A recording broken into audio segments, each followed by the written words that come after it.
वक्फ संशोधन बिल सरकार ने पास किया, गरीबों के हित में किया, और इन्होंने जो रुकावट डालने का काम किया है, अड़ंगा लगाने का, इसमें इन्हें कोई भी कामयाबी नहीं मिलेगी। विपक्ष की तरफ से जो याचिकाएं आई हैं, इन लोगों को एक तो संविधान में विश्वास नहीं है। माननीय न्यायालय को जिस तरह से गुमराह करने का काम किया जा रहा है, तो इसमें माननीय न्यायालय का भी वक्त जो है कोर्ट का बर्बाद करने का ये कोशिश कर रहे हैं, ये गुमराह कर रहे हैं। मेरे पास में ये 16 पेज का वक्फ संशोधन बिल है।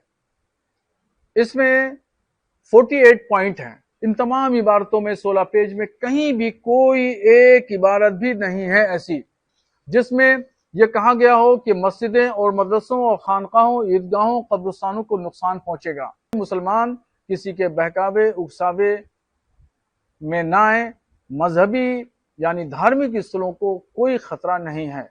वक्फ संशोधन बिल को लेकर के जिस तरह से माननीय सर्वोच्च न्यायालय में सुनवाई चली, और उसके लिए अब सुनवाई के लिए बेंच बनाई गई है, तो देखिए, हम तो यही कहेंगे कि जो विपक्ष की तरफ से जो याचिकाएं आई हैं, इन लोगों को एक तो संविधान में विश्वास नहीं है कि जनता के द्वारा चुनी हुई सरकार ने संसद के दोनों सदनों से और फिर महामहिम राष्ट्रपति की तरफ से मंजूरी मिलने के बाद और सरकारी तौर पर नोटिफिकेशन के बाद भी ये लोग गए कोर्ट में। तो ये और माननीय न्यायालय को जिस तरह से गुमराह करने का काम किया जा रहा है, तो इसमें माननीय न्यायालय का भी वक्त जो है कोर्ट का बर्बाद करने का ये कोशिश कर रहे हैं, ये गुमराह कर रहे हैं, क्योंकि इन्हें माननीय न्यायालय संविधान में विश्वास करना था, और जो इनके अंदर जो खामियां थीं उन पे इन्हें गौर फिक्र करना था कि इनसे जो गलतियां हुई हैं, जिस तरह की भूमाफियागिरी हुई है, उनमें सुधार करने थे। तो हम तो यही उम्मीद करते हैं माननीय न्यायालय से कि इनके पक्ष को इग्नोर किया जाएगा और खारिज किया जाएगा, और कोर्ट का वक्त बर्बाद करने के लिए इन्हें कोस्ट भी की जाएगी। क्या लगता है गरीबों का अड़ंगा डालने का कामयाब होंगे? ये बिल्कुल जो वक्फ संशोधन बिल सरकार ने पास किया, गरीबों के हित में किया, और इन्होंने जो रुकावट डालने का काम किया है, अड़ंगा लगाने का, इसमें इन्हें कोई भी कामयाबी नहीं मिलेगी। अपील दायर करना सुप्रीम कोर्ट में हर शख्स को अधिकार हासिल है, और कोई भी शख्स अगर मुतमईन नहीं है, संतुष्ट नहीं है, तो वो कोर्ट जा सकता है।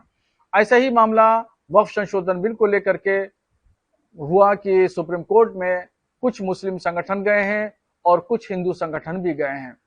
अब वो दोनों तरफ के लोगों की दलीलें सुन करके सुप्रीम कोर्ट क्या फैसला करता है, ये आने वाला वक्त ही बताएगा। बहरहाल, जहां तक मुझे जानकारी है कि कानून बनाना पार्लियामेंट का काम है, ये सुप्रीम कोर्ट का काम नहीं है। सुप्रीम कोर्ट का काम यह है कि बने हुए कानून को अमली जामा पहनाया जाए। अब तरह तरह के लोगों के राय हैं, मशवरे हैं, उस पर सुप्रीम कोर्ट के फाजिल जजों को गौर फिक्र करना है। अब रह गई बात कि धार्मिक स्थलों को नुकसान पहुंचाने वाली बात, तो उस सिलसिले में आपको बताऊं कि देखिए, मेरे पास में ये 16 पेज का वक्फ संशोधन बिल है। इसमें 48 पॉइंट हैं। इन तमाम पॉइंटों में, इन तमाम इबारतों में 16 पेज में कहीं भी कोई एक इबारत भी नहीं है ऐसी जिसमें यह कहा गया हो कि मस्जिदें और मदरसों और खानकाहों, ईदगाहों, कब्रिस्तानों को नुकसान पहुंचेगा। कहीं भी इसमें ऐसी कोई इबारत नहीं लिखी गई। इसलिए मुसलमान किसी के बहकावे उकसावे में ना आए। मजहबी यानी धार्मिक स्थलों को कोई खतरा नहीं है।